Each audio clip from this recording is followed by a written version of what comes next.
So since it's a year of Hakel, which means congregating everyone together, so we'll start with a little nigun that's connected to it.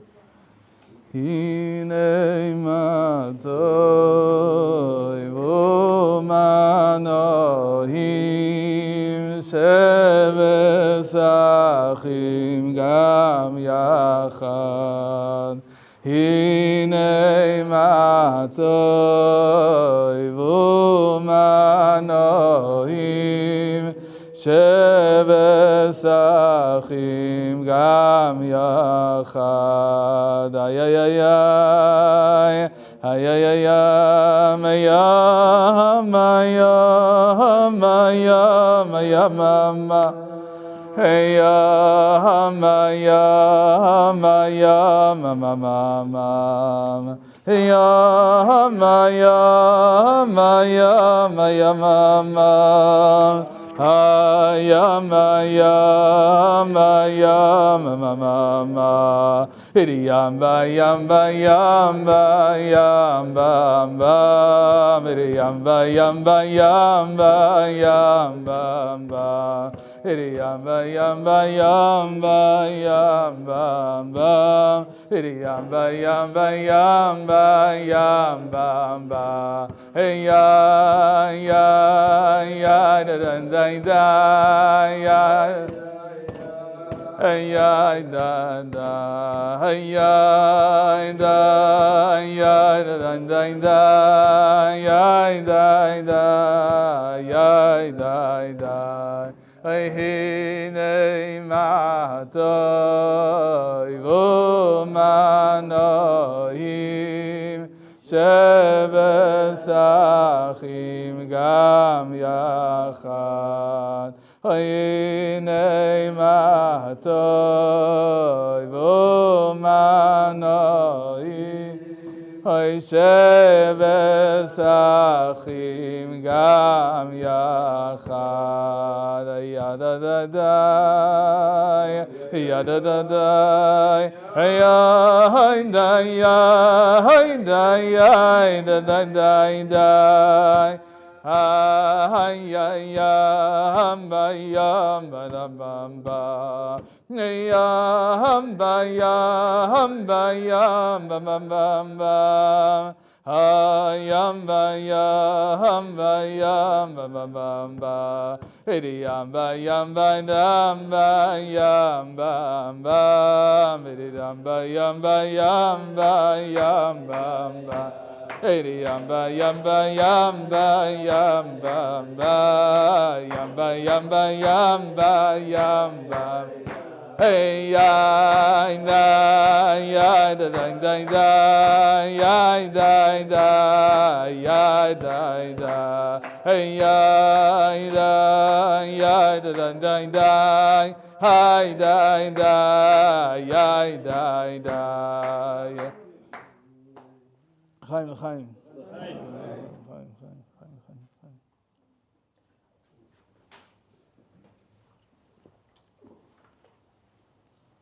So I also want to thank Shlomo, who's become like my big brother.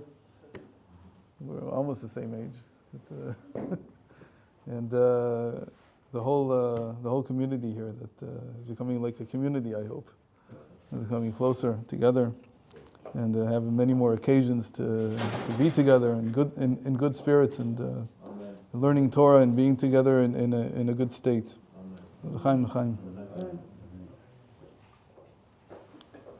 And I have to say that whoever I've learned from, I already said the end, whoever I've been learning with from Los Angeles has taught me more than I've taught them. And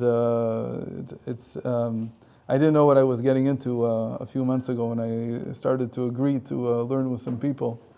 But my wife also says that my horizons have opened in ways that couldn't have imagined, but not just horizons like in terms of thought, but in terms of the heart also.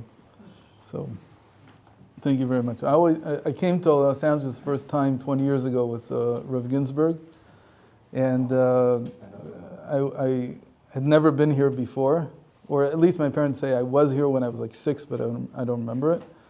They took me, I guess, to Disneyland, right? Disneyland is here, and Disney World is in, right, something like that.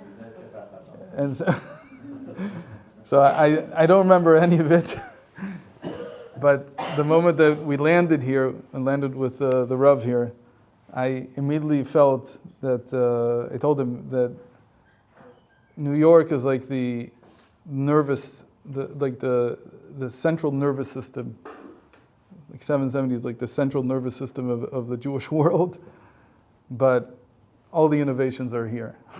Like all the new stuff comes from here. It's something very special. There's a freedom here that is hard to explain, and I really believe that something about this place has the ability to sprout a whole new understanding of what it means to be a Jew and what it means to be a human being. And God willing, we'll all enjoy it in our lifetimes and see it flourish. So there was already a revolution like this that was done many years ago apparently in a place called Mezhibush, and from the Valshimtov. And the Valshimtov, we almost have none of his writings, except for this one letter. And this one letter, because it's so rare, has been studied over and over again, trying to understand what he was trying to say to us, because we see the fruits of what he taught today. 250 years later, we see the revolution that this created in the Jewish people, and many scholars will agree that this is probably the most important movement in the Jewish people, certainly since the Middle Ages, but many would argue since all time. There is something about this movement that is capturing the hearts and the minds and the feet and the hands of Jews like nothing before. So there's a secret here. There's something going on, and in a certain sense, I think that even Hasidim, who are full-fledged Hasidim, card-carrying members and all that, don't know the secret of what's going on. Why is this so powerful? What is this doing? Why is it bringing people together in such a way? And how is this affecting the world? You know, I don't think that we saw rabbis in capacities that we see Chabad Shluchim in the world ever before in such a way, having such an impact. Something's going on. This is like not a normal thing. So one could say, oh, this is, times are changing and people are more open and so on. But again, if you would say that Einstein had a lot of impact, okay, but he didn't have impact because he was a Jew. He had impact because of his mind, because of his scientific mind. But here we have rabbis who, because of what they are preaching, which is an ancient wisdom, are suddenly having this impact. And there's something going on. One of the most, I think, successful of these rabbis was Rabbi Jonathan Sachs, the chief rabbi of England, of the United Kingdom. And he says, and I think everybody knows this, that he would not have become a rabbi if it wasn't for the Rebbe, for the Lubavitcher Rebbe, who taught him to be a leader, and he was ready to be an English professor. That's what he wanted to do. And he said, you have to use this eloquence to shape the world, to bring these ideas to the world. So what is it in the Baal Shem Tov's, again, it's like a mystery. What did he do? What did he say that captured the mind and the imagination of so many very prominent and smart people, and continues to do so until today in its various forms? And obviously after 250 years, Chassidus is, human beings, so obviously it's different than it was in the time of the Baal Shem Tov, but something of that is still here. And that's what I would like to introduce today. This is from our conversations with Shlomo, that this is a whole topic called World, Souls, and Divinity. And we're just going to touch it, the beginning of it today. It's a huge topic, and we're just going to start to look at it and try to understand what it's about. So let's read the letter. The letter is, this is a translation, obviously. The letter was originally written in Hebrew. The Valshimtov wrote this letter to his brother-in-law, Rabbi Gershon of Kitov. And again, it's the only existent letter that we have in his handwriting. It actually exists today in Israel. It belongs to the Husiatin dynasty of Hasidus. And he says like this: on the Rosh Hashanah of the year 5507, 1746. So think about this. We're talking about 30 years before the American Revolution. It's important to understand that a lot of stuff was happening in the world at the same time.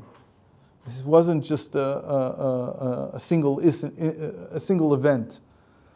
The world was moving, it was changing, but some 30 years later, before these tectonic shifts were happening, he writes like this: I performed by means of an oath an elevation of the soul as known to you. So obviously they all knew how to do this. I don't know exactly what they mean. And saw wondrous things I had never seen before. What I saw and learned is impossible to convey in words, even face to face. I ascended from level to level until I entered the chamber of the Mashiach, where the Mashiach learns Torah with all the Tanaim, the sages of the Mishnah, and Tzaddikim, and also with the 7 shepherds. I asked the Mashiach, when will the Master come? Meaning, when will you come? Maybe he's talking about the Mashiach, maybe he's talking about the Master of the universe. Meaning, when will God reveal himself? And he answered, by this you shall know, when your teaching will become public and revealed in the world, and your well springs burst forth to the farthest extremes. That which I have taught you and you have comprehended, and they also shall be able, who's they? All the rest of the people in the world will be able to perform unifications and elevations as you do. Unifications means literally to see God in everything. So it's to see God from the mantle here, to the table, to the people, to look in a person's eyes and see that God is looking back at you. Jew and non-Jew. Thank you, Mordechai. In everything. So those are unifications and elevations as you. Then all of the shells are the impure husks.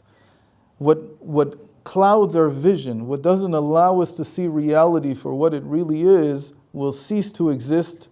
And by the way, not just the reality around us, but maybe more importantly, the reality within us. That we ourselves are clouded to ourselves. We can't really see ourselves.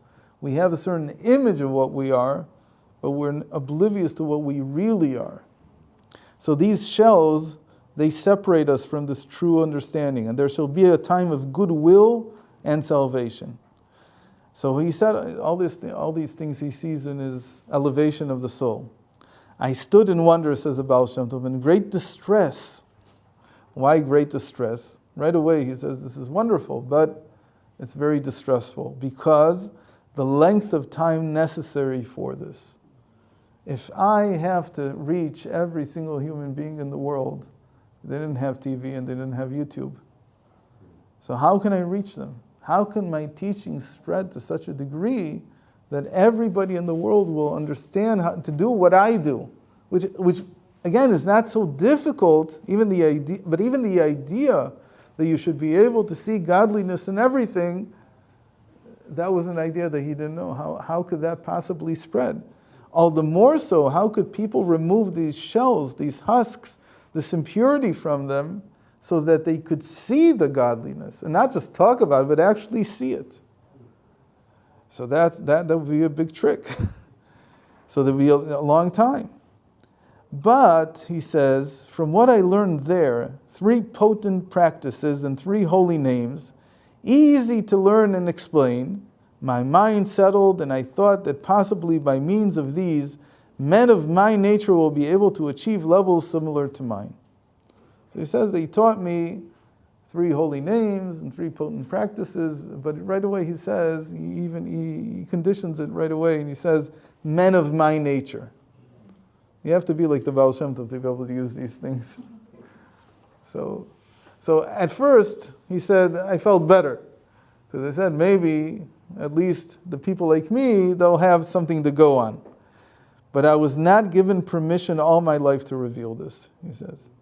What does it mean you don't have permission to reveal? You write it down on a piece of paper and send it to someone and it's revealed. It means that it doesn't come out. Permission doesn't come from heaven exactly. Permission is that we all have an understanding inside that we would like to say, but we can't find the words for it. So as much as he understood what needed to be done, he couldn't find the words to describe how to do it, even though he had learned it.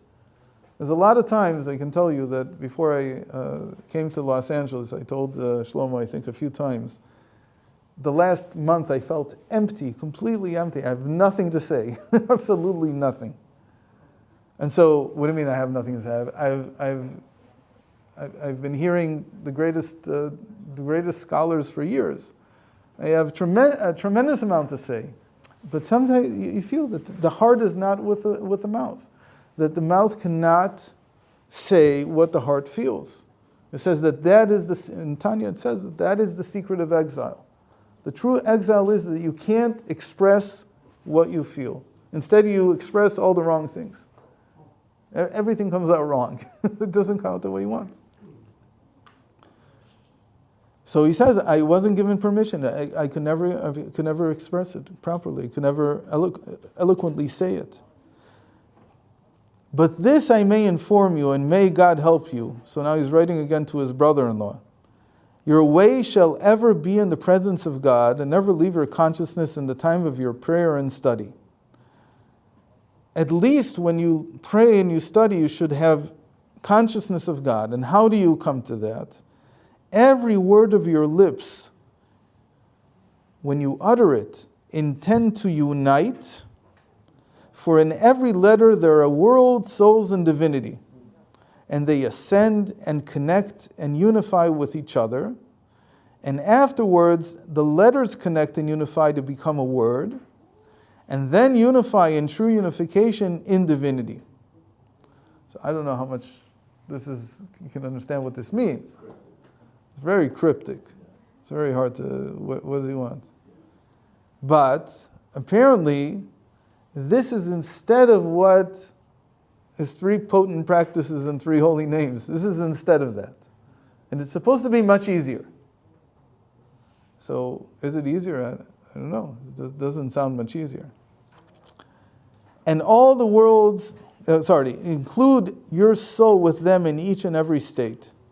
And all the worlds unify as one and ascend to produce an infinitely great joy and pleasure, as you can understand from the joy of a groom and a bride, in miniature and physicality. Meaning, if you want to understand what kind of joy this is, it's the joy that you had on your wedding day. It's the joy when you see a groom and a bride. It's the joy of coming together. Like the Shekhinah, the divine presence, and God coming together. How much more so in such an exalted level as this? Surely God will be your aid, and wherever you turn, you will succeed and reach greater awareness. Give to the wise, and it will become even wiser, which is a way to say, I've told you what I can, and now it's up to you to figure out the rest.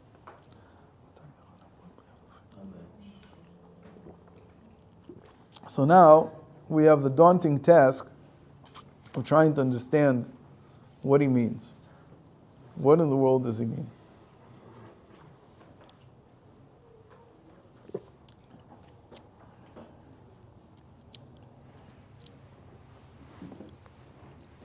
He wasn't the first person to have to make a shift like this in the world. Actually, our parsha this week, Valshimtov, is about a man who comes out of nowhere, and he has to convince a nation of slaves that not only can they escape their bondage, but they will be freed willfully, and when they come out of this land in which they've been enslaved for 210 years, they will receive the greatest revelation ever given to humanity. And so Moses is facing the exact same problem. How do you get people to see the world differently than the way that they see it now? Because again, if we put ourselves in their shoes, the notion that somehow I could be a free person and leave this country in which I'm enslaved was completely, it was nowhere on their radar. They couldn't think of anything like this. So at the time, Moses used plagues. That's what the prophet Isaiah says, that with every plague that he smote the Egyptians, he also freed the Jewish people's consciousness a little bit more from the husks, same language, of impurity that they were stooped in, that they couldn't get free of. So it wasn't really to punish the Egyptians. The punishment wasn't, or the plagues were not punishment. They were meant to free the mind. Because as far as the Jewish people in Egypt were concerned, the world was Egypt. The world was Egypt with all its power, with all its conceptual scheme, with all its philosophy, with all its worship of death, and so on. And this had to be broken down. Because if you don't break down the system, it's very hard to free a person's mind. So today we have all kinds of similar thoughts. There are people who say, well, we're living in a matrix, and somehow someone has to break free from this grid that we're on. And so you get all these people who want to live off the grid and so on. But the problem is that we're much more sophisticated than that today. Why are we so sophisticated? Because we already recognize ourselves as individuals. We already know something that was incomprehensible then, and I don't think that even Moshe Rabbeinu taught that at that time, that the real struggle is not happening with the outside. The real struggle is happening inside. I don't have a struggle with the system. The system today, as much as it's everywhere, is not evil. It's not enslaving us. The system today is neutral. It doesn't care what you do in most countries in the world. Not everywhere, but almost everywhere. I think that most of the people in this room came to this country because here you have freedom. Democracy is a way to retain freedom. Freedom of what? Freedom of individuality. Because when I have freedom, when I have the ability to choose, then I can begin to build my individual identity. There is no individual identity without choice. You have to have freedom to have choice. And once you have choice, then you have individual identity. So we're not exactly subscribing to the story that the system is what needs to be fought.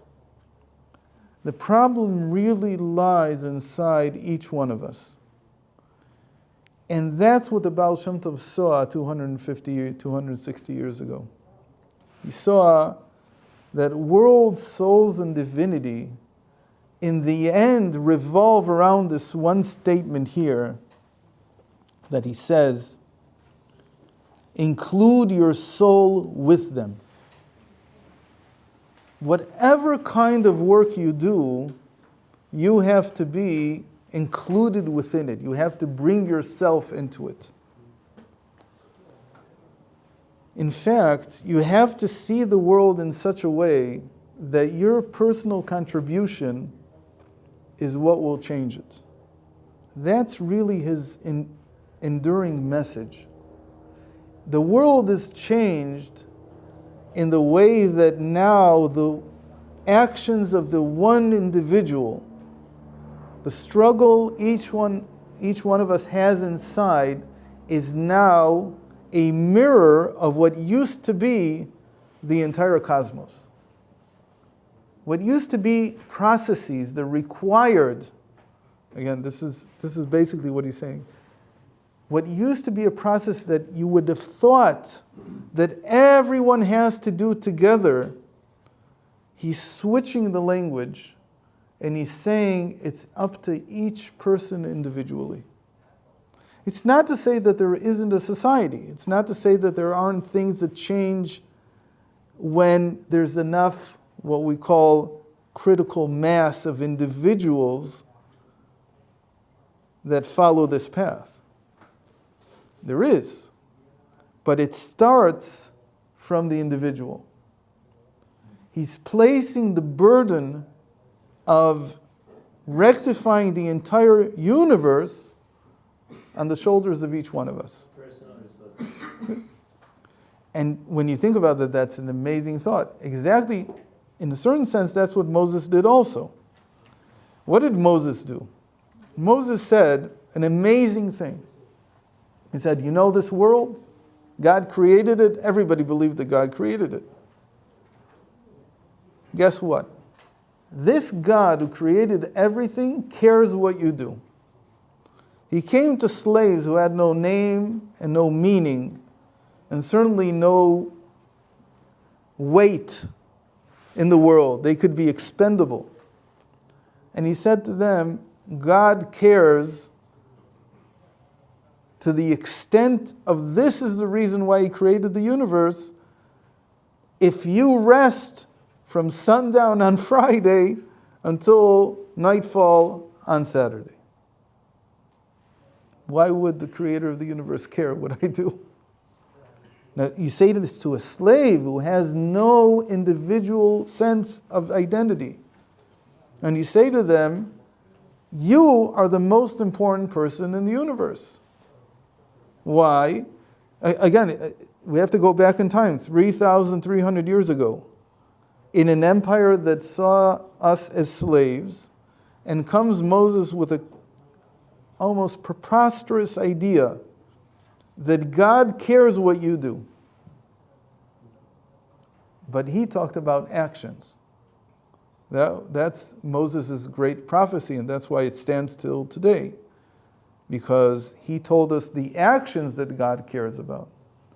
Came the Valshimtov, who's almost like Moses, and comes and says, God doesn't only care about the external actions that you do. It's not only the physical actions that you act out. It's about how you are on the inside.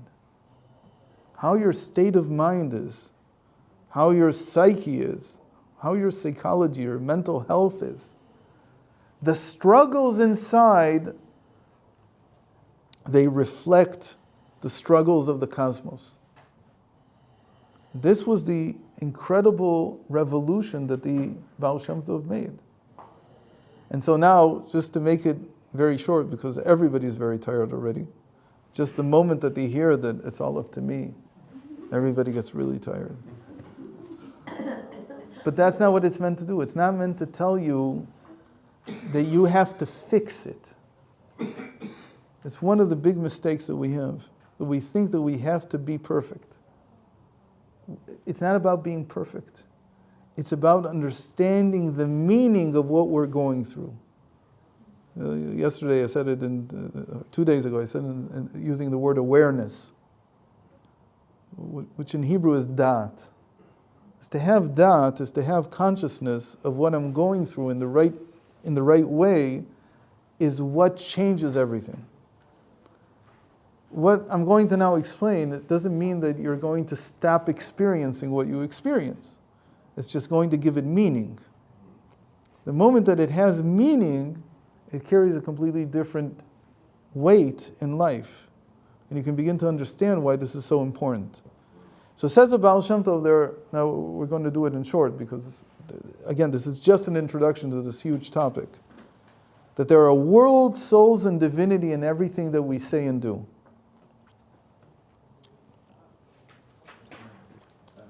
What is the world? The world is all these objects here in the room and outside the room. What's common to all these objects? if I took a picture, a still of us sitting here, we'd be like the objects in the room. Because when I take a picture of all of us here, there's no sense that there's a soul inside each person. It's just a picture. You don't see the animation. You don't see the life. What you see is that everything here is equal. There's a floor, and there's marble, and there's a rug, and there's this light in my eyes, and there's this and that, and all these things. And there's also people. The most difficult part of this for us to understand is that there's also me.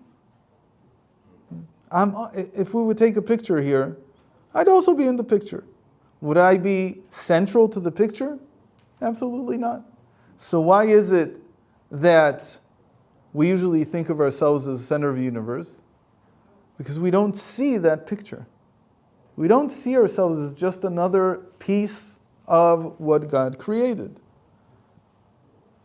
What do we see? We see that everything revolves around us. That's our normal thinking. But you have to freeze it for a moment and look at the world just as a world. Says the Valshimtov, everything is equal in this world. I am equal not just to every person here, that goes without saying, but I'm also equal to the probably ants or insects outside. I'm also just a picture. I'm just part of this big picture.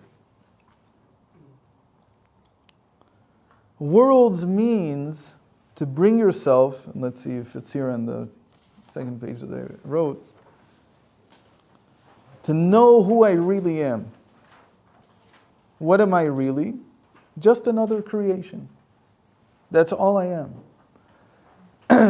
This is not the entire picture. There's more to it, or this is not the entire system. There's world, souls, and divinity.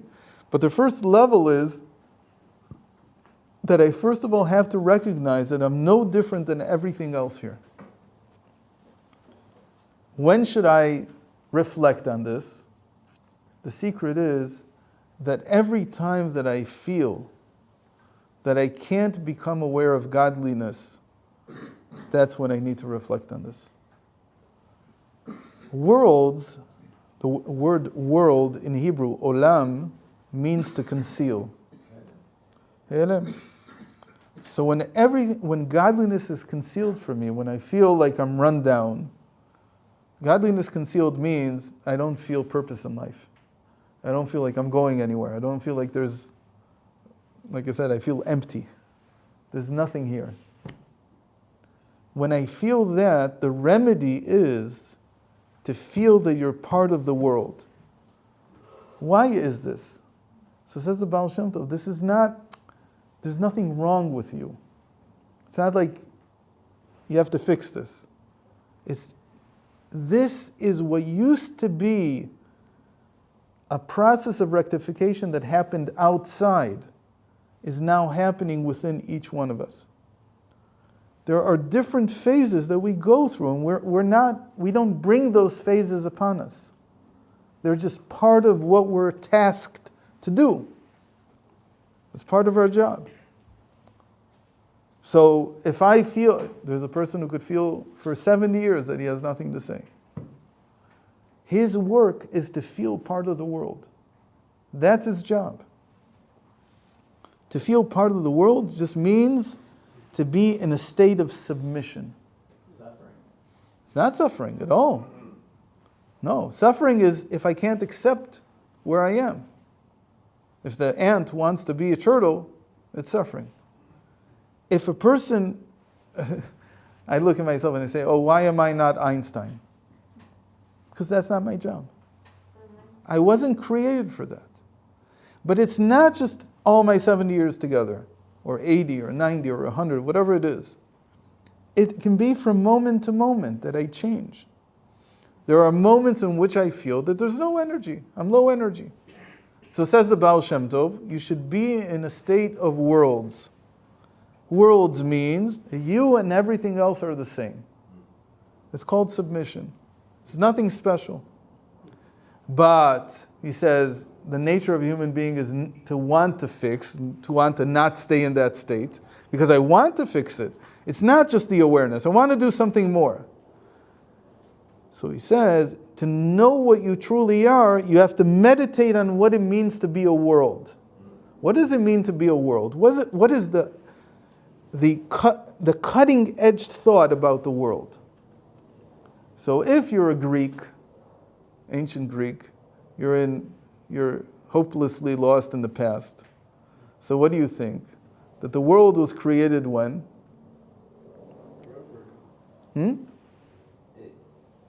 Forever ago. It's always existed. Exactly, it always existed. If you're an ancient Greek, that's what you think. Valshimtov once said that his soul couldn't come down into the world until the putrid smell of the ancient Greeks was gone. That's what he said.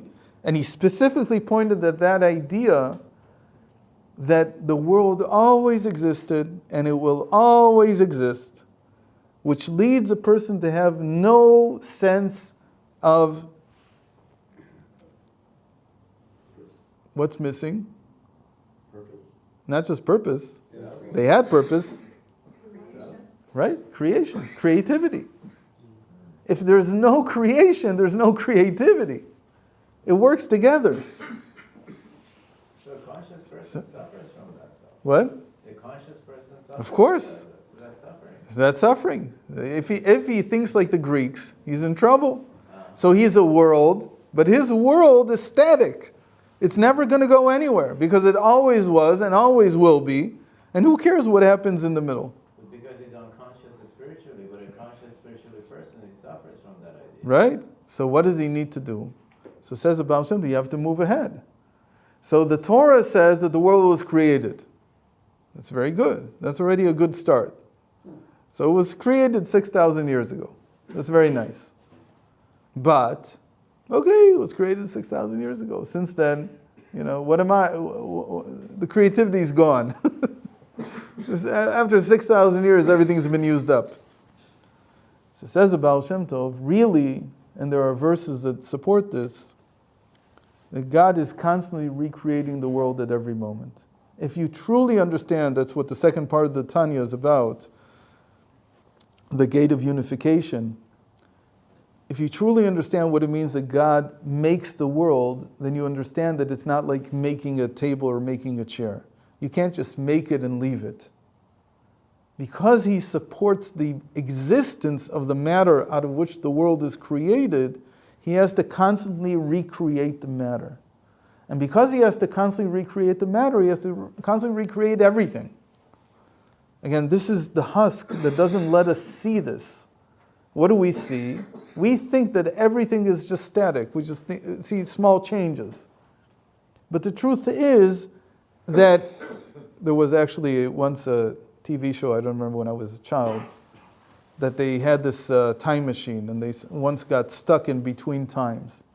And what did they see? They saw that there's these crews of builders and constructors that build the world for every moment that's going to be.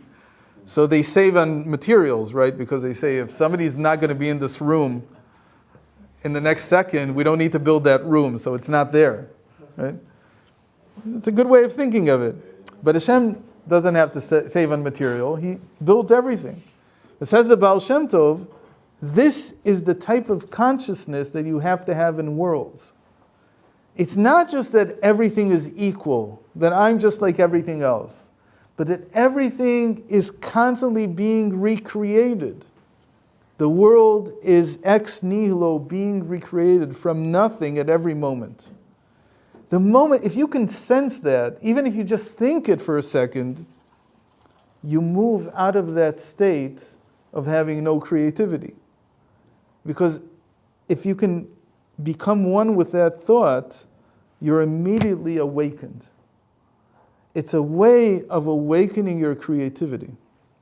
So when you're down and you feel like there's nothing good here, and there's nothing moving forward, and you're pessimistic, and you can't laugh, and you can't smile, and you don't know what to do with yourself, he says, first of all, submit. First of all, accept it, that you're no different than anything else here. The rug is not smiling right now. I'm exactly like the rug. But how am I still different? That I can understand that God is recreating the world at every moment. This was a very big deal for the Valshimtov, because he said once that my understanding of divine providence, meaning the God is guiding everything that's happening, that has already been accepted in the world. He saw that even in his lifetime. But he said my idea, and again, it's not an idea that he invented, he just stated it again. It's brought in the Talmud, it's brought in the Torah, there are such statements, and it follows logically. He said, this idea the world hasn't yet understood. They haven't yet, this second pillar of my thought, they don't yet understand. But that's what he's saying in terms of world. This means that when you have a sense of worlds, the right sense is, first of all, to be able to accept that I'm part of the world. I'm just another part of the world. There's no difference between me and anything else here. That's submission. But on top of that, because I'm a human being, I also have the sense and the understanding that God is recreating the world at every moment. And when that is ingrained in my mind, and you don't have to think about this all the time. It's when you feel down. It's when you feel that the world is static, that your life is static, it's not going anywhere. I can't tell you how this affects life. If you do this every single time, you begin to do this, every single time that you feel this, you'll see that your life changes in a matter of days. Just every single time this happens, it's a meditation that you have to do. That's what Jews meditate about. They don't meditate about nothingness. They meditate about something coming out of nothingness. The nothingness here is that I'm like everything else. But suddenly, I see that everything that's here is being recreated at every moment by the Creator. And that's what instills creativity into our lives. That's how you bring it in. The souls, he says, this is already a much higher level. You have to master the first level first. The souls is something that we all encounter many times a day, but we're not at that level, so we don't really know what to do with it. Decisions. How do you know how to decide between doing this and doing that?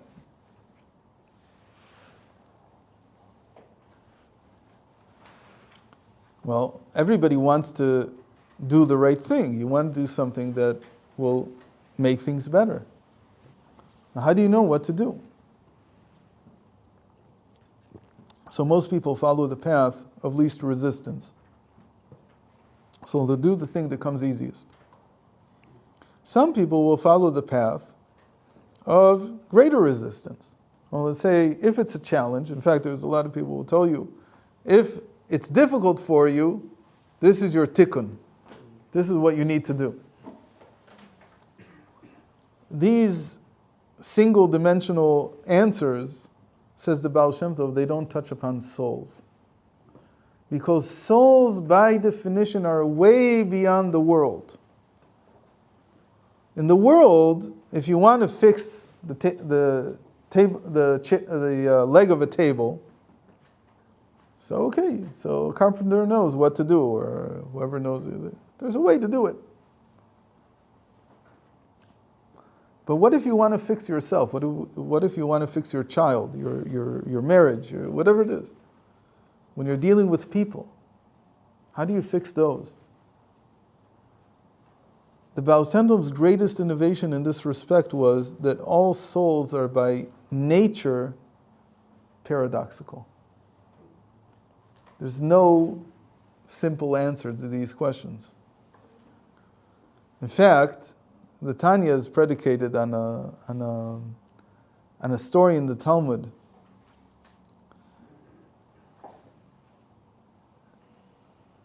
That there was a child who told a sage how to go to a city. And he asked him, which way should I go? He was at a crossroads. And the child said, well, if you go this way, it's a short path. And if you go that way, it's a long path. So what did he understand? That you have to choose. You either do the long path or you do the short path. So he went the short path first because that's the path of least resistance. And what happened? It was a short path, but he came to an impassable barrier, and he saw the city right across from the barrier, but he couldn't cross it. It was a wall or it was something else, but he couldn't get across.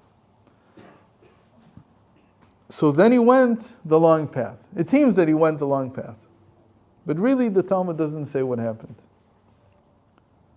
Why? Because, says the Tanya, that really the sage then understood from the child that the only true path to follow is what he calls the longer, shorter path. You have to include both of them together. It's not that there's a short path and that there's a long path. There's a paradoxical state called the longer, shorter path. What does this mean? In souls, the feeling that you have, again, is that you need to make a decision, or you want to help someone else. Not everyone knows how to do this. The person who knows how to do this knows that a soul is paradoxical, meaning, if somebody comes to me, let's go back to Rav Aviv's story with Reb Hillel. Reb Hillel was asked, what should I do? Right? This chassid came to him and said, what should I do? This is a question of a soul. Should I pray? How was the question exactly? What did he ask him? I feel like I'm praying before I'm praying. Should I stop doing this? Maybe I should stop praying before I pray because I feel the closeness to God before I pray. Or should I continue to do this and hopefully at some point I'll also feel it during the prayer? So Reb Hillel didn't want to answer. Why didn't he want to answer? Because these questions have to be answered by someone who understands how to treat the paradox within the soul. There's a paradox within each soul. If I was following just a straight logical path, so the answer would have been one of two things. Either you say that stop doing everything, all your preparations before you pray, because what would it be like? It would be like a person who's about to run a marathon, and to prepare for it, the day before he runs a half marathon. It's stupid. You don't do that. Because you won't have any strength for what you need to do the next day. That's one option. The other option is, what do you mean? If you don't prepare the day before, then you're going to lose all your stamina for the marathon. How do you know which one to do? So it says you have to do both at once. You have to do both.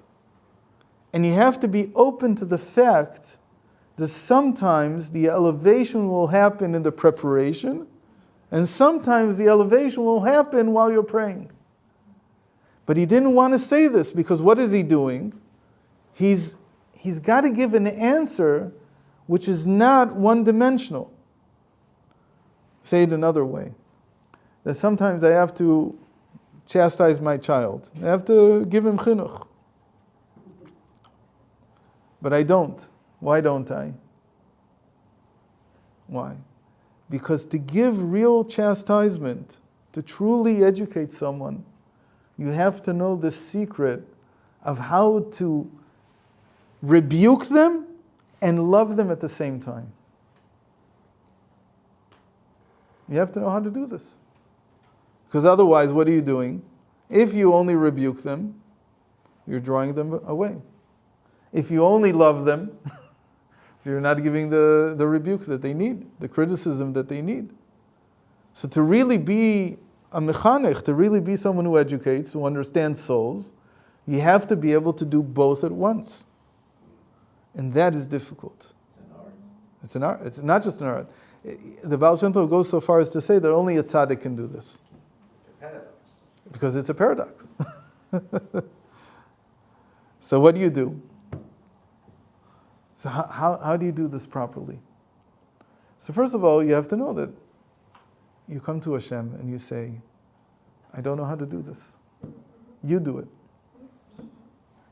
Meaning, I don't know yet the secret of treating a person in a paradoxical way, drawing them near and pushing them away at the same time. Everybody, I think, has seen these videos. The Rebbe didn't do this, but Rav Ovadia Yosef, he was very famous for this. That when he wanted to show someone endearment, he wanted to show that he loved someone, what did he do? He'd hold his hand and he'd slap him on the face. What's that? And the person wanted more. It's an amazing thing. How do you do something like that? Why is it that I mean, if somebody would walk up to us in any other situation and slap us on the face, we'd be really upset. And the people knew this was what was going to happen, and they wanted it. Why? Because he knew how to do this. He knew how to hold you, and at the same time give you the slap that you needed. But it was a sign of endearment. It wasn't a sign of, what does this mean? Et asher yohav Hashem yochiach. The God, the people that he loves, he slaps them on the face. In a sense, this is only a godly ability. But he gives it also to tzaddikim. He also gives it to tzaddikim. That's one of the reasons why right now, we don't have true Jewish law. Jewish law today is very partial. From the time of Nehemiah the prophet, who was in Persia, what did he say there? The king wanted him to give his opinion about a capital punishment case. And Nehemiah said, since the time that we have been exiled from our country, we've taken upon ourselves that we don't try capital cases. Why not? Because we've lost the ability to act like souls. We don't have that ability anymore. We don't know how to kill someone out of love. As strange as that is. Because when a Jew, God forbid, is tried by a court, by a Sanhedrin, that he's liable for death, they don't do it as a punishment. They do it out of love. The person himself feels that the judges are on his side, in spite of the fact that they're trying him to death even. But what does he feel? He feels that these people love me more than even my parents did. We don't know, we've lost that ability. So how do you gain this ability back? How do you begin to understand this? So it says the Valshimtov, you have to learn about paradox. You have to learn about how you yourself are a paradox. The more you understand about how you yourself are a paradox, you can appreciate that about other people. So that's the rectification of souls. And souls requires that we, again, this is a huge topic. What does it mean now? How do you do this? But it means that every person, that's what Chassidus teaches all the time, every person has to become a master of paradox. Even the statement before that Rav Aviv mentioned of lights of chaos within rectified vessels. How can something that's chaotic be contained in anything? It's like taking the sharpest acid that has pH 1 and putting it into something. You can't put it into anything. There's nothing that can hold it.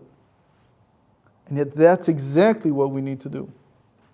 So he says, when you can appreciate that about yourself, that you're a living paradox, right? Every person wants to think that he's coherent, meaning that he's one-dimensional. I'm all good. Comes the Tanya and says, you have two souls. One's a divine soul, one's an animal soul. You're a living paradox. To be in between really means to live a paradox. And you have to study that paradox. You have to begin to understand it. When you understand it about yourself, you can appreciate it about other people as well. So that's a second level of souls. That's why everyone needs mentorship, no? What? That's why everyone needs mentorship in the beginning. Is what? Mentorship. Everyone needs mentorship in the beginning, no? As a mashpia. I don't understand. Yeah. But everybody needs mentorship. Oh, everybody needs. Yeah. Right. You need to learn this from a tzaddik who already has mastered this. And the best part is really to find someone who you feel, on the one hand, loves you very deeply, and on the other hand is willing to tell you also in a way that, again, doesn't drive you away, but actually makes you more connected to them. So that's what we're missing, mentors. So, that's what we had. Which you guys are bringing into the forefront. The third level, he says, is divinity. Divinity is already, how do you see divine in everything? In what state of mind can you be to see the divine in everything? So here too the Valshimtov taught something that was well known. Everybody knew this. It wasn't anything new. But he spends so much time explaining this in all his teachings, no writings, but a lot of teachings.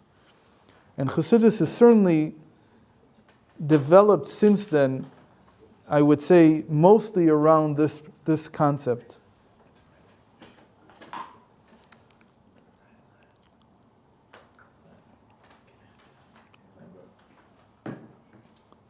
God in English comes from the word good. And says the Valshimtov, the cutting edge thought about divinity, it's the hardest thought to have in the beginning. Because in the beginning we don't think this way. We think that, how could God let this and that happen? That's the main thought that people have. But he says, no, the cutting edge thought, exactly the same way like with when you feel down, to think that the world is being recreated at every moment is the exact opposite of what you feel. But that's exactly what brings you out of it. He says when you think about divinity, if you try to find divinity in things, you can't see it because you miss the point of what divinity is. He says if you understand that divinity means goodness, that God is the ultimate good, and that within everything there is the potential of infinite good, then you'll begin to see divinity. Divinity is a state of mind. It's not something that will just pop out just because I want it to. I have to be in a state of mind that everything that I look at is potentially perfect and good. So if I look at someone and I see their negative aspects, he says, who am I seeing? I'm seeing myself. Meaning I'm not even seeing them, and I'm beginning to see them.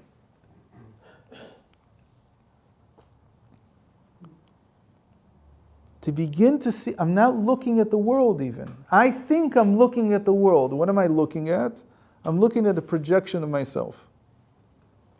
To begin to see the world, to begin to see what's really going on, I have to look at everything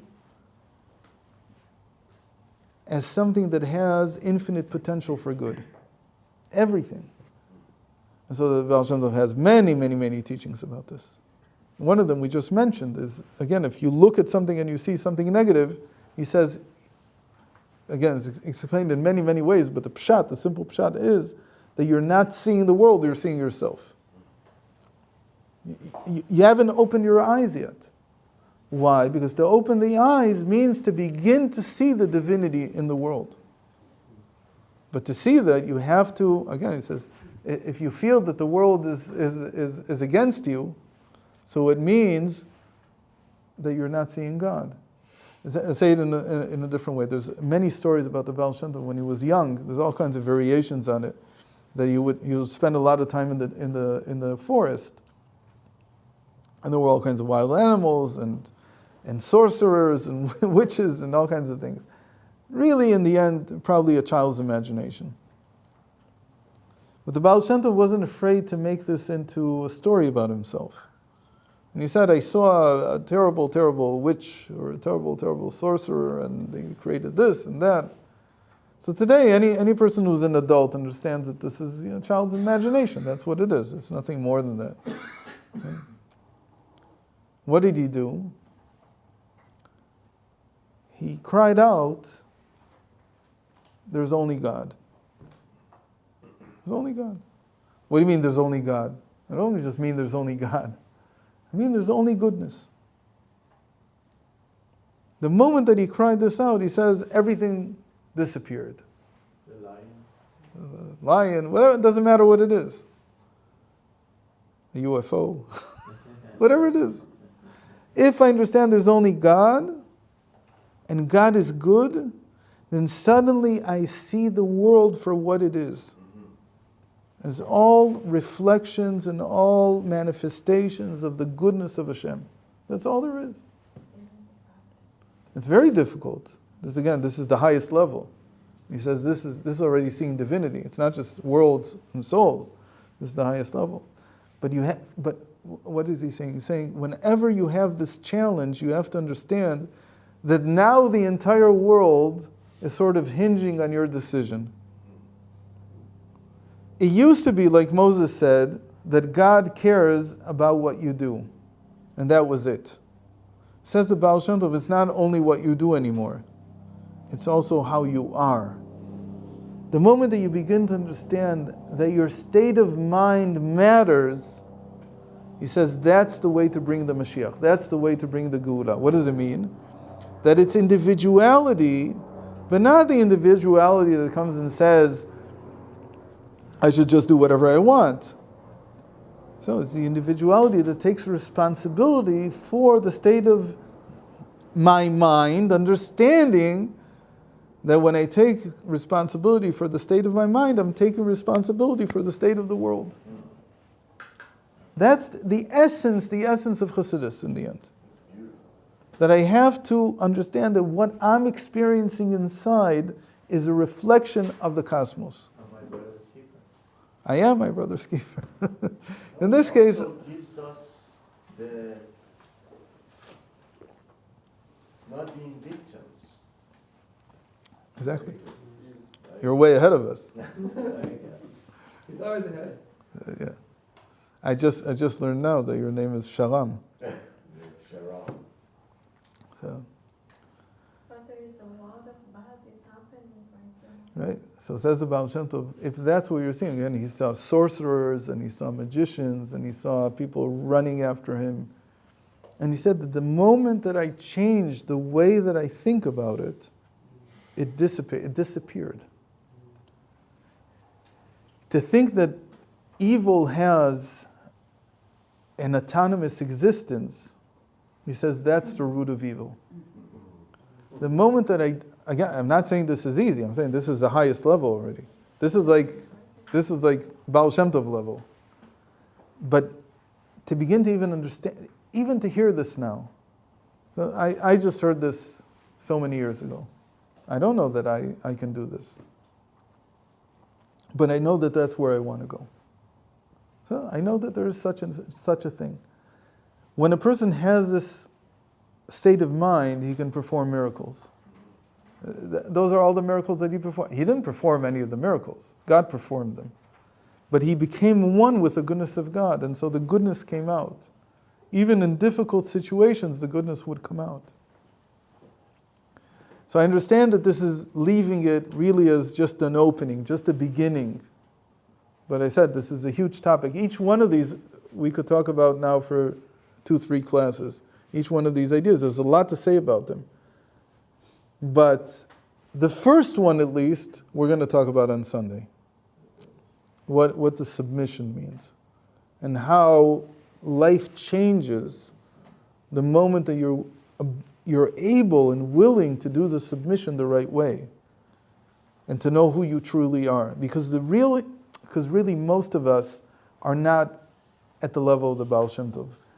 We were entrusted with dealing with depression, with feelings of inadequacy, with all the negative feelings that we all know, we're all very familiar and comfortable with.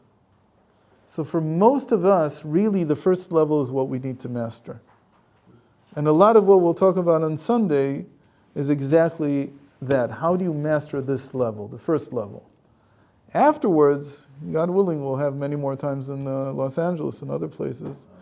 And we'll talk about, there is a course in the Nefesh Academy that we're going to teach, which is called Faith and Confidence, which is about the second level, about the level of souls. To tell you that I know anything about the level of divinity would be to stretch it a lot. I only know some things, but I can't teach it yet. I'm not there yet. But these are levels of mastering the ability to live life in such a way that it makes a difference in the world. If there's any questions that I don't have, I'm happy.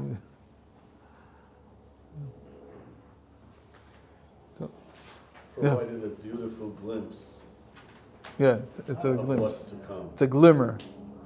So our job or our existence or our rectification is not about working on how the world is, but working on our perception of how we see it, How we are. how we are. And you can't finish. And that's like every minute. Right. Now. Well, hopefully you don't have life that difficult. Hopefully you have periods of stability. There are people who are in mental hospitals, they're exactly the people who have this, who either this caused them to break because they didn't know what to do, Yes, or they really are bombarded in a way that we don't understand. right. There are people who are suffering at such a level that they're bombarded by these.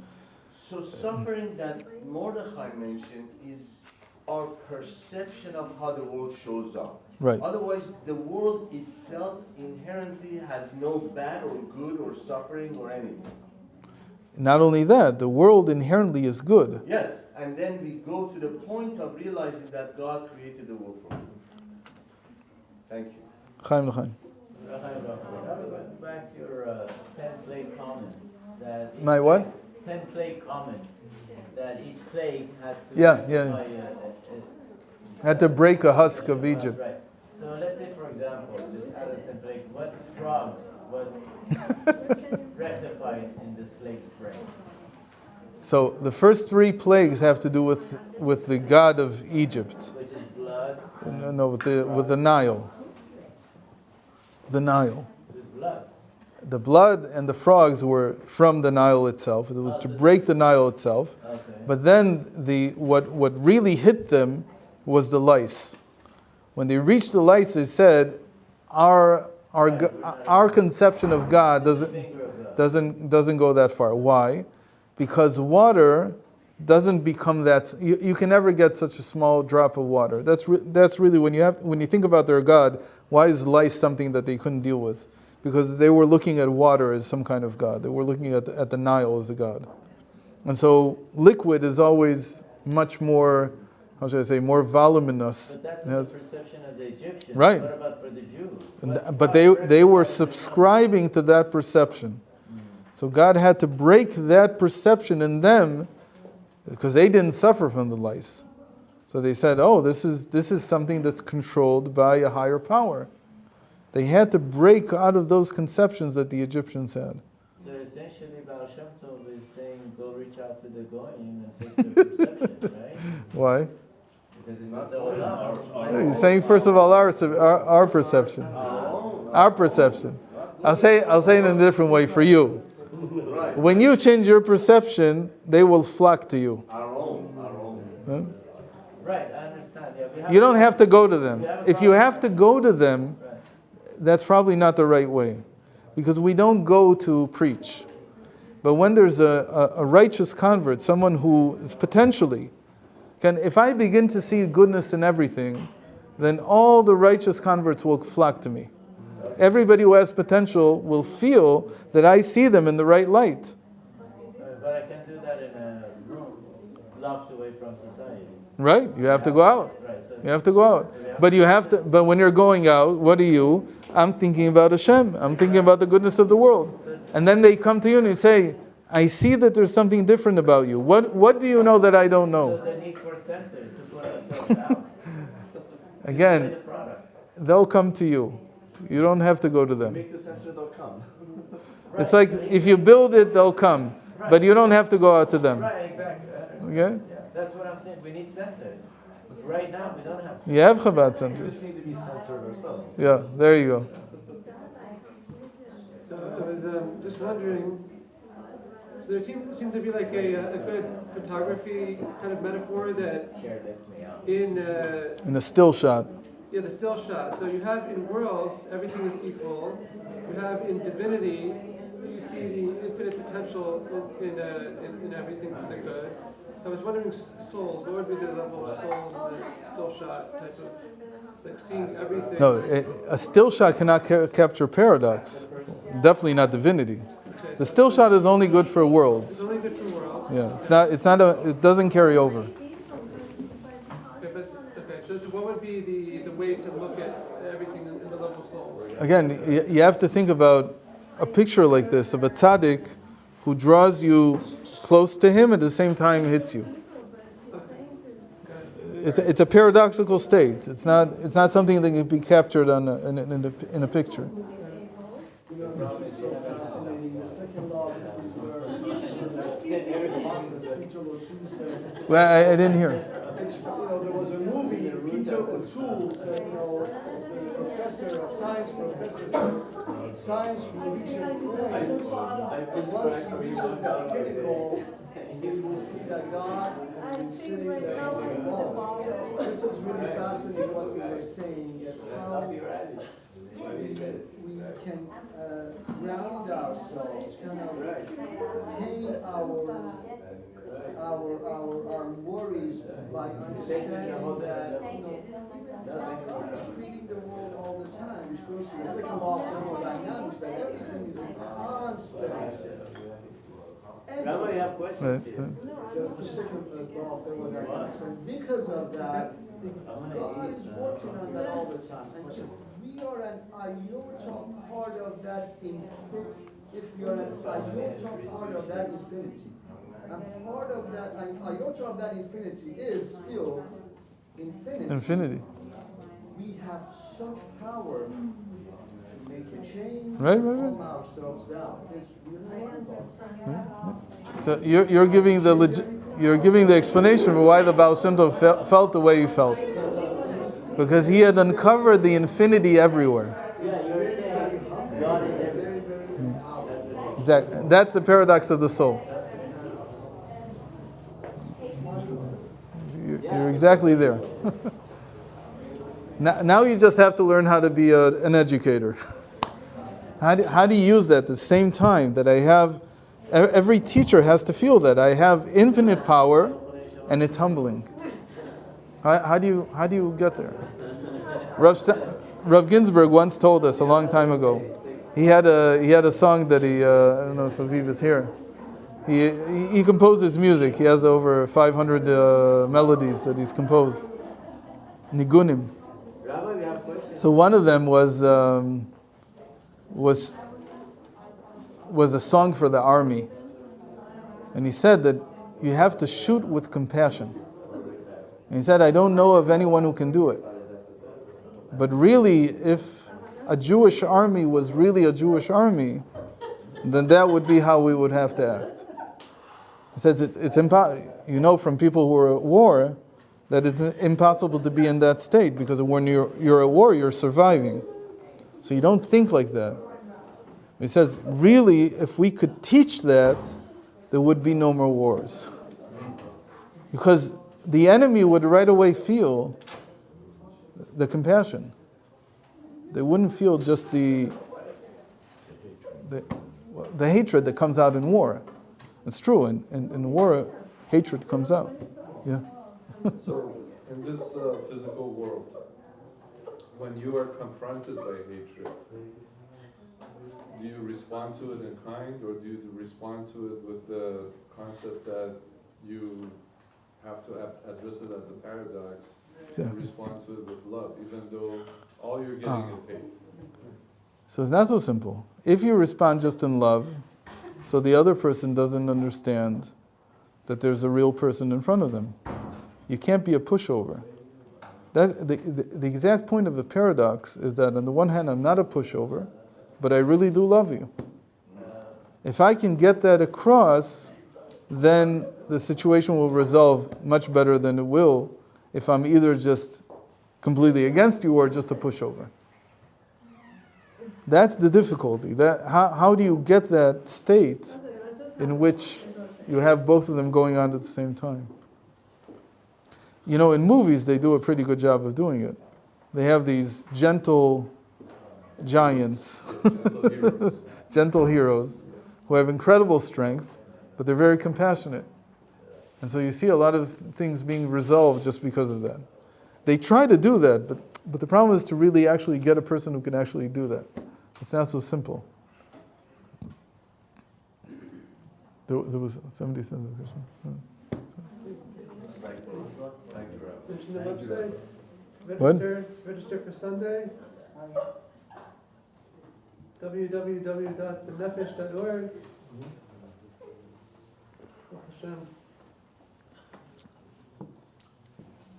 It's very good. Where's Mordechai? Who brought this wine? Oh, Mordechai. More wine, please? No, I was going to... So since we have Thank him. three very amazing rabbis here tonight, we have Rabbi Moshe, we have Rabbi Per, we have Rabbi Aviv. I have to say something here about rabbis. So this older lady goes to shul on a Friday night. Have you heard this? And there is this person who's attending and welcoming people who are coming to the congregation on a Shabbat. And the lady comes in and says, hello, this is the first time in the shul, and the man says, welcome, where would you like to sit? And the lady says, I'd like to sit up front. The doorman says, I'm not sure if you want to do that. This rabbi is a very boring rabbi. The lady says, young man, do you know who I am? The man says, no, I don't.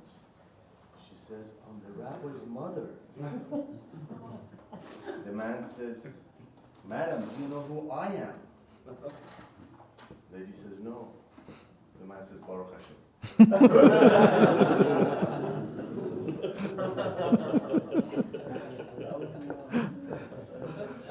Thank you very much. I hope that these teachings really resonate and penetrate our society, our community, and all of humanity. Because as you and I have talked, you and I have spoken about this many, and that's what you're taking on with what Rabbi Per, what you're taking on with what you're doing in Iran and in multiple places. You need it. It's the prophecy. It's going to happen. Amen. Amen. It's going to be faster. Amen. I have a question. You know that statement that there is said that we finished the Avodat Averut. I saw that one of the topics was that we didn't speak about this. But what that means in the practical sense today? So last week we said that from Rabbi, the Rebbe many times said, but he wasn't the first to say. We have here, if you notice, there's I didn't talk about this at all because there was no time for it, but there's a column here which is a type of service, meaning how you serve God. So there's one called clarification, which is a translation of birurim, and trials, which is nisyonot, and unifications, which is ichudim. He actually mentioned it in the letter, but there was no time to discuss it. So the Rebbe was famous for having said that the work of clarification is over. And you have to understand that by the Arizal, by classic Kabbalah, clarification is everything. And only there's a small part that talks about unifications. So to say that clarifications is over is to come and say that the world is now in a completely different state than even the Arizal could imagine. That's how it was usually understood. So it's a very perplexing statement. First of all, you need to know that the Valshimtov already said it. There's a statement from the Valshimtov that birurim are over.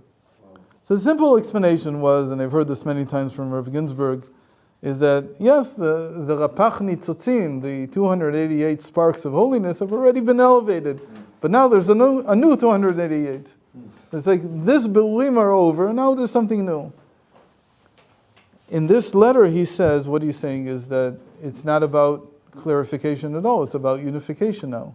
It's about yichudim. They have to do yichudim like you. He never says they should do birurim like you. This is one of the sources that he also thought that the birurim was over. So what he's saying here is, if we follow this model that he has here, is that really in essence we all have to strive for the yichudim, for the highest level here. Or at least for the nisyonot, which he doesn't mention, but is also a path of service. What's the difference between them? Birurim comes and says, like we said before, it's only actions. Birurim is, if I do an action, if I put on tefillin, then I've rectified, I've brought up sparks from whatever the tefillin were made out of. But if I also have intent while I'm putting on tefillin, that's already yichudim. That's kavanot. That's something on a whole new level. And that's what the Arizal described. And more so, if we follow what we said here, that the tefillin caused me to look at the world in a different way. So that's already yichudim, that's already unifications at a whole different level. So that's the normal explanation that I've heard many times. That's the difference between kavanot and yichudim. Okay. But another explanation is a little bit different, and I think we talked about it last week. I'm not sure that if somebody takes a lulav today and he does kavanot, the Rebbe is saying you're missing the point. Like somebody learns all of Shara kavanot and he knows what to do. And it's probably why the Alter Rebbe, we usually say the Alter Rebbe didn't put the kavanot into the siddur because they're not shavim l'chol nefesh. So not everybody understands exactly what they mean. But I think another way of understanding it is much more simple, like the Rebbe said. The lulav today, if you think the lulav is for the kavanot, you've missed the point. The lulav today is to bring another Jew closer. If you look at the lulav as just something for your gratification, for your success in life, for your avodas Hashem, so you're missing the point. The lulav was meant for you to be able to go out into the shuk and to bring someone. That's what it is. That's yichudim. That's a whole different level. He's saying all the mitzvot today, really what they were meant to do is to create the bond between us. That's yichudim. It's a whole different way of thinking about mitzvot. I think it's very clear in the Rebbe that that's what he thought. That there's a book that came out not long ago. I can't remember the name right now, but he analyzes the Rebbe's whole conceptual scheme of how he thought about society. And the reason Chabad is so successful is because the Rebbe put his stock in bonds between people. That's what he developed. In the end, I don't know how much of a great scholar you become. You do become a great scholar if you learn his writings. But the thing you can't miss is that you're responsible to have a relationship with someone else. That's the greatness of it. So that's yichudim. I think that's what he means. This guy probably shouldn't have very good social skills. Right. They have to have. They develop the social skills. Even if they don't have them. And Right. they develop it, they will Right. time become- And that's yichudim. Isn't it for business? I mean, What? you're shliach, you need to That's the greatness. That's the genius. business. The genius of the Torah. The other way around. No, The business is for right. creating relationships. When you build a sukkah, Yeah, w- the question, what is the goal and what are the when you build a sukkah, it's the time of year, here or not. Los Angeles actually, yes, but in New York it's not. But in Eretz Yisrael, in Los Angeles, when you build a sukkah, it's because at the time of the year, when you go to collect all your crops from the field, and you build a sukkah anyway because that's where you live. So they come and say, so is this just going to be a natural thing, or are we going to elevate this to the level of a mitzvah? Right. There's the natural need, and you come and you say, I have children, but my children can be a mitzvah. I can look at my children as just, okay, so I had the need to be with my wife, and that's why we have children. I can look at my children, like the Alter Rebbe says, and I don't love them because they're just naturally my children, but because God told me to love them. It's a whole different level of love. It's something completely different. So I'm not going against the grain of nature. I'm saying nature can be elevated. So the fact that shluchim need to make a parnasa, that's the genius of the Rebbe. He's coming and saying, how do I take people who have no other skills? Right? No, on purpose. They have no skills. They don't know math. They don't know grammar. They don't know anything. They haven't been taught anything except for one thing, to love Hashem and to love Jews. And that's their skill. How do I build a person whose life is now going to be dedicated to Yiddishkeit? Right? If I would just leave him in the yeshiva, no. At some point he'd drop out. Because he would have to make a living. Now I come and say, make your living from bringing Jews closer to Yiddishkeit. It's ingenious. It's just ingenious. When you think about this, like, how did he come up with this idea? It's incredible. And it works. And then you get generations of people to do this. Because they're convinced that they shouldn't teach. City. I don't know how they do it. And look at what happens. The Jews keep coming out of the woodwork. Yeah. There's more and more Jews. We didn't know they were here, but they're here. Yeah. It's, oh, sorry. Yeah. I needed you before because you told me there was a question. Go ahead. No, she did. No, I was just going to make a comment. I see it a little differently. I don't see it.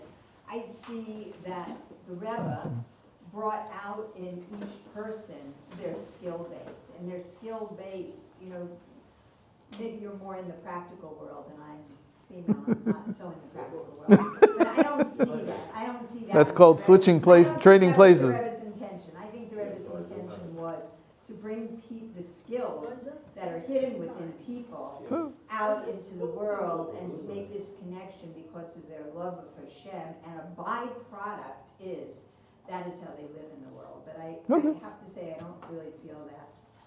You're the expert. I don't live your life, so No, I know that's what you've been doing your whole life. So right. So, but I think I think the Rabbi when you see the shluchim and like you're amazed at what people accomplish, it's because those skills were in the person, and the Rebbe fostered them in order to love another Jew and to bring another Jew closer. But when you said about the lulav, it was really a chiddush for me because I never thought of it. it was a chiddush for me when I thought about it also. That's how I spend my whole sukkahs, but I never thought about You're it. doing the highest yichud. I never thought about it that it was yichudim. I never thought about it in that It was a big chiddush for me when I figured this out. Yeah, and that the kavanah is put to the side in order to raise and to bring another Jew closer. And that's, thank you, that was really very revolutionary. I said it even more, that if you do mitzvahs, if you cut the challah, and you have all the kavanos, and you know why you need 12 pieces of challah, and you know everything in the rizal, and you don't have another Jew with you, he's saying that it doesn't work anymore. The concept is to have another person with you. It's an incredible switch of again, this is Hakel. This is the year of Hakel. So in the end, it's the question that lies at the root of everything is how do we come together? That's really what the whole question is. Well, that was the genius in finding Right. the way to do that. The Yichudim doesn't mean literally the kavanah. No, Yichudim are different than Kavanot. Shechina, Yichudim is Yud Kei Vav Kei. So the Vav Kei is Am Yisrael, and the Yud Kei is Hashem. It's a Yichud, it's not a Kavanah. A Kavanah is like me by myself. He's the expert. I don't know. He knows all of Shalal Kavanot by heart. But the way I understand it is that the Kavanot are still just you. Yeah, it's Avodat HaBerurim. Yeah. Right, that's exactly what it does. Is the Yehudim anything without the Berurim, the holding it up? Can, but he's saying that that's over. That if you only Or it's just complete? it's finished. We finished that. It's this edifice that already stands. Now you have to get to the next level. It's amazing that it was not so much for people that get married to sit in the college and to learn yeshiva for the rest of their life. Not at all. Not at all. You had to have a special permission. Unless somebody is really An Eloi. Eloi is going to be Rosh Hashanah or something like that. Okay, you will see it and become whatever, big Dayan, Abed Gid, something like that. But most of the people are the yeshiva, go to the world. Well, Hashem worked in the Torah and he created the world. We look in the world and we see the Torah. So this is the yeshiva. But it's still different. To learn the Torah from the world is not the same as learning the world from the Torah. No, you need both. You do it together. But a person who wants a direct connection to Hashem finds it difficult to learn it from the world. If you crave a direct connection from Hashem, then you think about Torah all day long. You don't think about the world. You don't think about the world. I am one of those people who doesn't care. My interest is more the world, but I know the people who do care about a direct connection with Hashem, and they can't leave the Torah for a moment. They think about it all day. I don't think about the Torah all day long. I think about the world all day long. It's different. It's different neshamos. It's different. You want to say? Yeah, I can't help it but think this, and I'm probably wrong. But as we talk about unifications and we talk about this is the time to come together, when we look at the words that Valshimtov used in this letter, I can't help it but think of Arizal's 4 worlds. And when he says worlds, souls, and divinity, I think of Malchut, Yetzirah, Berian, Asiya. That's the second chapter of this. Asiya is divinity. Right. The other 2 are souls. And so it's just switched. Malchut is the world, and Yetzirah is the souls, yes. And Bria, you just said it correctly, Bria is the divinity. But my point was that he doesn't say world, he says Worlds. And I think that's a very important. There's a different system that says worlds is the 3 lower ones. But Bria, it's also Yetzirah, saying that Asiya. our world is getting a lot bigger. That's what I Okay. think worlds means. That So? we are now looking at the universe that's much bigger.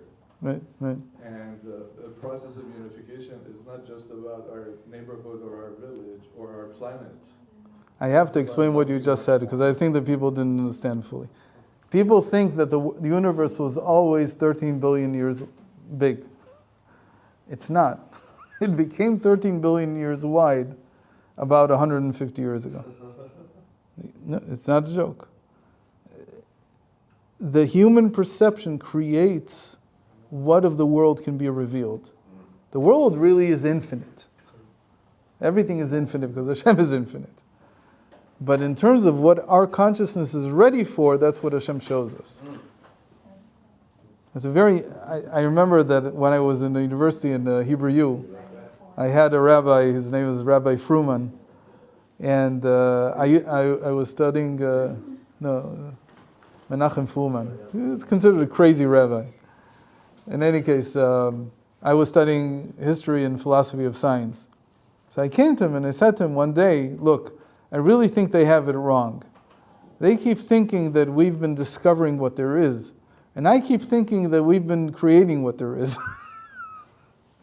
So he said to me, but when this philosophers and scientists reach that level, that they'll understand that we see what we can see, that'll be the redemption already. Like it's very hard for them to see that. That was one of the things I said. It's so clear that we create the world that we can see. Not create literally, but what the human mind cannot perceive is not there. It's a mental poverty that we have. Right. And that's why tzaddikim had the ability to see so much more, because that's what it means to look in the Torah and to create a world. The more Torah you learn, the more depth of reality you have. How many of us think about all the different possibilities that there could be in a monetary interaction? Okay, so if you're maybe Sean thinks about it, Shlomo thinks about it from time to time. But then, how many of us think about all the different possibilities that could be in a marriage? And then how many of us think about all the possibilities that could be in every single topic that the Torah talks about, in plant life, in produce, and everything. There's so many possibilities. A Talmid Chacham has all of these right in front of him. So his world is huge. Our world is, they tell us that they saw with the James Webb Space Telescope, they saw something. I believe them, don't believe them. But I don't have that perception. But a Talmid Chacham, he sees the whole world all at once. It says that with the light of the Torah, you can see from end of the world to the end of the world. What do they mean? They mean that you see the whole world, whatever is available at the time. So is that the paradox? They can see both at the same time. It's not an issue. It's not a paradox. They both exist. What's the problem? So the paradox is that even though he sees so much, he really holds himself to be nothing. That's his paradox. But it's through that holding of being nothing that he gives them the ability to see so much. Could be. By the Valshimtov, there was definitely that. Yeah. The people would come to the Valshimtov, the big Talmidei Chachamim, and he would in a second cause them to lose all they had learned. Right. How? Because he showed them the point of nothingness. Yes. He showed them the nothingness, meaning that within everything they held, Yes. the most important thing was actually the nothingness that held it together. Yes. The moment he showed them that, everything fell apart. They said, wait a minute, I wasn't aware that there was something, it's like the blind spot that holds the whole picture together. They didn't know this. And so they said he was a wizard. He caused people to forget the Torah. He didn't cause it. He just said, you've learned a lot of Torah. You don't remember the point of nothingness that holds it all together. And he showed them the point of nothingness, that nullification, that I'm really nothing. Again, back to the science, it was just recently, back in about 50 years ago, the scientist by the name Everett coined the term multiverse. Right. Up until right before the 50s, we only had one universe. And he coined the term multiverse in the 50s. So we're progressing. It's one of the quantum interpretations. Yeah, but what's the revolution here is that we're bringing the word unification to this Right, formula. right. So we're saying that the multiverse or the galaxies or all these lives that could potentially exist that we're just becoming aware of, it is our task to unify them, which is the revolution. So you don't have to go so far as universes. You can say just the Jews in this room are a multiverse. Every Jew here is a whole universe in and of itself. You bring them together, you brought all the multiverses together.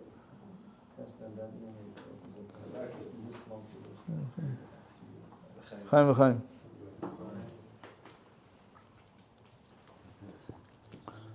So now I have a story for you. Because I didn't tell a story until now. Not really, anyway. I was wondering if it's the right time. So, I'll say it. Reb Zusha and his brother Reb Elimelech, they used to do galus. Galus means like an exile. So they used to leave their house and they'd go around different places and without anywhere to be. And wherever they landed, that's where they were. Reb Zusha had a habit that on Erev Shabbos, he would go, whatever inn they were staying at, he would go down and ask the proprietor, where's the card game? And inevitably there was a card game somewhere in the Kretschme, in the inn. And it was populated by a few old Jews. So these Jews, they were in their later years, and they would smoke and play cards and gamble. It was Erev Shabbos. And Reb Zusha would come in, and he would say, I want to join the gang. So they'd look at him with this shrine and this and this. We don't want you. He says, no, you don't know who I am. I'm like you. So eventually he convinced them to let him play a hand. So he'd take the cards and he'd, draw it out. And then he'd tell them a story. And the story was that there was this young chassid who wanted to go to his Rebbe. And it was a 3-day walk, and he started walking. And along the way, suddenly he met another young man. And this young man said to him, look, I know a shortcut through the woods. So if we take the shortcut through the forest, we'll be there in a day and a half. And it sounded good to him, even though he knew that there was no such shortcut, but he was seduced by it. And he went with him into the forest. After half a day, they were completely lost. They didn't know where they were. So this young man that he had met, he convinced him, they saw smoke from somewhere. They said, it's probably a house here. So let's go to that house. So they go to that house. They say, we've been walking around for a whole day, and we need water. So the man there says, who's not a Jew, he says, we don't have any water here, which was, by the way, very common in Europe at the time. So we only have wine. That's all we have. This is it's wine, it's yain nesach, it's a forbidden wine. So the young man convinced him, look, it's pikuach nefesh, we don't have any choice, we have to drink the wine. So they drank the wine, the non-Jewish wine. So they could keep going, and they're there for another whole day. And now they're 2 days in, and they haven't eaten anything. And they come upon another cottage in the middle of the forest. And this time, the non-Jew that lives there, he says, we don't have anything, we only have meat. That's all we have. What's the meat from? From pig. That's it. That's all we have. So he convinces them that they have nothing to eat. They haven't had anything to eat for 2 days. It's pikuach nefesh. They have to eat. So they eat from the pig. After a whole day, another third day goes by. They come out of the forest. As they come out of the forest, the other young man disappears. He's gone. It's like it never existed. And he finds himself very close to his Rebbe's house, and he goes to his Rebbe, and he knocks on the door, and he cries, and he begins to cry, and says, I know, I made a mistake, and this, and this, and this, and this is what happened to me. I drank from non-kosher wine, and I ate pig, and the Rebbe hears him, and he listens to him, and he says, look, what you did out of stupidity, it wasn't right, but it was a shogeg, it was by mistake. So still, I'll give you a way to rectify all this. And he gives him a way to rectify, and in his whole life he does what the Rebbe told him to do, and he rectifies it. He finishes his life, and he goes up to heaven, and they judge him. So in the judgment, they come and they say, yeah, but he ate pig, and he ate this, and that. So they say, for all these things, he has to do a term in Gehenna. He has to cleanse himself from this. So they lead him towards the Gehenna, but then he says, wait a minute. He did everything that his Rebbe told him to do. So they bring him back. He says, they wait again, say, okay, so you can go straight to Gan Eden. Because you did everything your Rebbe told you to do. On the way to Gan Eden, he meets the Samach Mem. He meets the Satan. And he's wearing his clothes, red clothing with a tail and a pitchfork and all that. He looks at him and he says, I know you. He says, I spent a few days with you once, right? He says, he doesn't want to say anything. He says, I know you. Where are you going? He says, they're taking me to Gan Eden. He says, Gan Eden? What do you mean? I spent 3 days with you. I know what you did. You ate pig. You did this. How are you going to Gan Eden? He's mine. He's not yours. He goes back to the tribunal. He says, I did all these things with this guy. What is he doing here? They says, no. He did tshuva. Tshuva? What's tshuva? Says the Samach Mem. Tshuva is a special thing. He did exactly what his Rebbe told him to do, and now he's saved from all the Gehenna that you wanted him to experience. The Samach Mem, the Satan, hears this. He's upset. He says, I'm finished. It's all a sham. It's not for real. He takes off the clothing, he throws it down, he says, find some other idiot to do this. I don't want to do this anymore. And he leaves.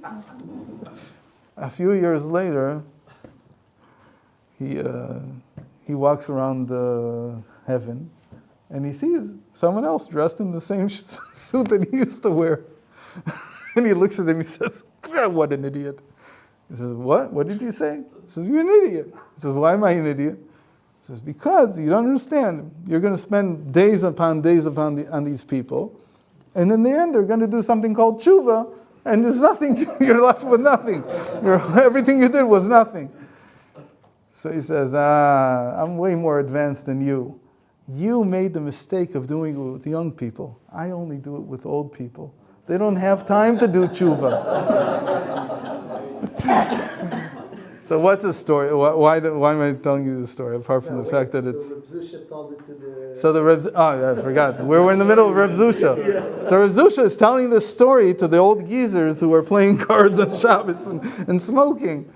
And he says to them, so you understand, the problem is that you're old and you're doing this. If you were like 20s and 30s, like normal people who go to Vegas and do all this stuff, okay, there's a way to do tshuva. But you're in your 60s and 70s, you're finished, there's nothing you can do. So they started crying and they understood that what he was saying was true, that when you do this when you're young, he said it's normal, but when you do it when you're old, you're an idiot.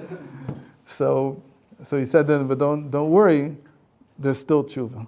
Even now there's still tshuva. So I thought a long time, what's tshuva for someone who's older and hasn't done tshuva yet?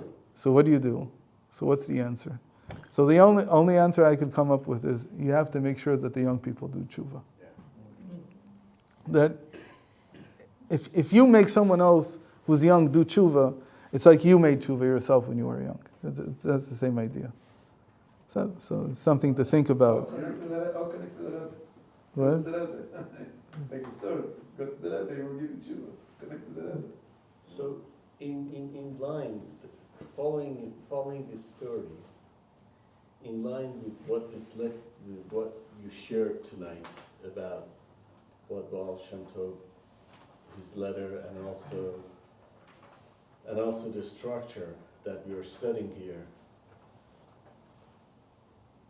Isn't it true, since everything is now being turned inward, right? It's not just about the physical actions, Right. but It's also not just about the right. reflection of, is it possible, is it true that if someone really gets the notion of what they did wrong, again, it's an internal journey, part of that internal journey, that even in an instant, Right. you're redeemed. Right. But again, even though you're redeemed in an instant, there's still your whole life behind you. So there is, at the moment, everything is now good. But what do I do about my past? My past was also infinite. So really the takeaway was that what we as older people have to do, like I have to do tshuva just as much as anyone else, maybe more, is that I have to work on the young people. That I have to spend my efforts. To talk to everyone here is very easy, because we're older. But how do I get to the younger people? That's the real question. Again, because when you're younger, so you rely on the fact that you're younger. We all felt it. We had time. So how do I enlist? So really, what it takes is I didn't know this when I was younger, but as I get older, it's easier to live. I don't know if you feel the same way, but it's easier for me to make a living, not to live, but to make a living. It becomes easier and easier. There's more expenses, but yet somehow I feel that Hashem sort of builds the world in such a way that the older you are, the more money you make. And so the question I always ask myself is, why am I making more money? So my answer is because I'm supposed to direct this money to the younger generation. So I spend it on my children and other people's children. But the whole point is that we have these means in order to invest in the younger generation. That's how I understand the whole story. That's our tshuva. Again, I'm not taking myself out of I'm in the same boat as everyone else. So I keep thinking about who am I able, if I take someone who's 70 years old, I don't mean any offense to anybody who is 70 years old, but I'm not sure that they can speak the language, except for Olivia, because she does, but I'm not sure that they can speak the language of the 20-year-olds. But the people who are in their 40s, 50s, 60s, they understand to some extent what's going on in the younger world. They still remember it and they understand and they can speak to that crowd. But that needs a lot of investment. It needs a lot of investment to get to them because they're not on the same things that we are. They won't come to this class. That's what college campuses are for. Right, 100%. Yeah. If you don't mind, let me use an analogy that I learned many years ago about what you're describing in a little bit of a simpler term. It's like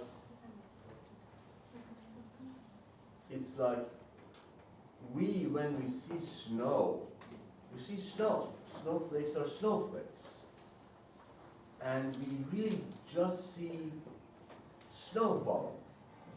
While somebody who's trained, like an Eskimo, can see 10 different kinds of snowflakes. And that revelation, that distinction gives them more power to use this snow, to deal with life. It is what we are blind to that's the suffering, not the life itself. And it's the opening up, the creating of those distinctions, the realization that there are possibilities that gives power, that gives life, that gives us the power to move.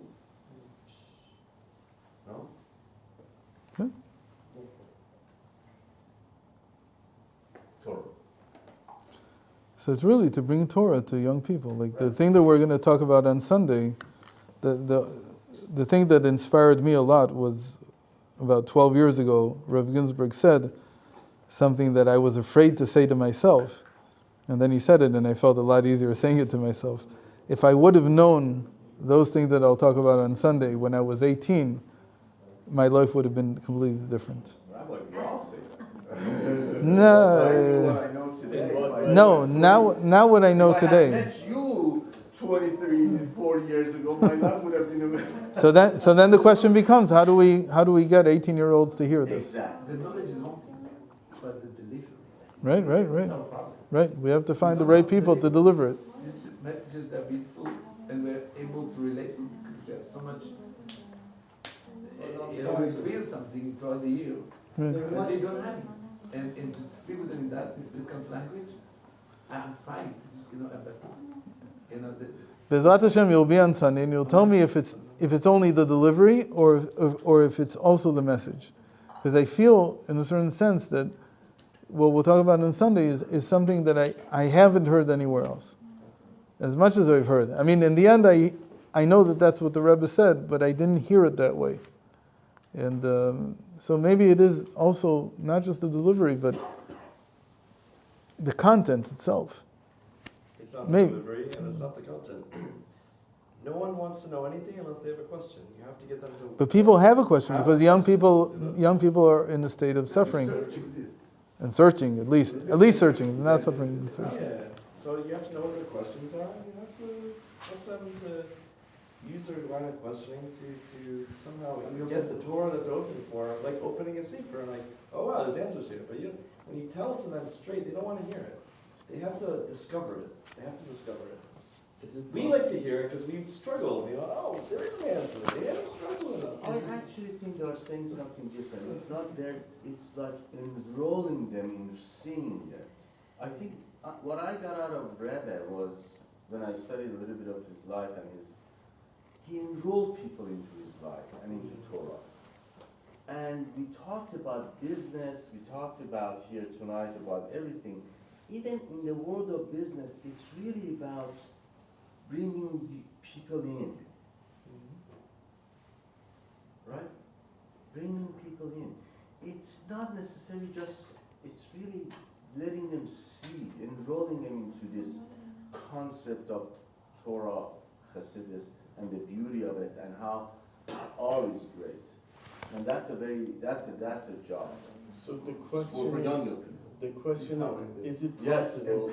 exactly. The perception, the shift in perception that empowers. As the Rebbe did to us, that there are zero skills, in a way, for people that are Yeshiva, that 1 year in the Yeshiva, and suddenly they're, building institution and big revolution. The Rebbe believed them. Yes. Empowered them. Yes. Obviously, given the skills. Chassidut that talk about Valshimtov. But still, I think the delivery is very important. But you're doing an amazing job. So is it possible that it's by design though, regarding the younger generation? It's by design that they're not, Right, 100%. and it has to be that way. Right, but still they're open. Suffering is the pathway. Well, I to don't the- even know if it's suffering, but it's just a or path. The life experiences are the pathway to the desire to want to. But that's the thing that the Rav said that struck me. They said, if I would have known this, my life would have been. It's like there's a story about the Tzemach Tzedek, the third Rebbe of Chabad. That one time the Alter Rebbe, the first Rebbe, told him, "I'll give you as the gift all the next levels that you're going to pass through, all the next levels of learning." And he said he didn't want to. Why? Because he wanted to win it himself. He wanted to acquire it himself. And then he said after he was older, he understood what a stupid mistake he made. When he didn't have yet, when he wasn't able to acquire it. Maybe, but he said, if I would have taken what he would have given me for free, I would have started from there and moved higher. You still go through life. It's not that you won't go through life. You'll still go through all the same things, but you'll be at a much, much higher level. You'll be able to attain much more. In a certain level, in a certain sense, that's the biggest gift you can give someone.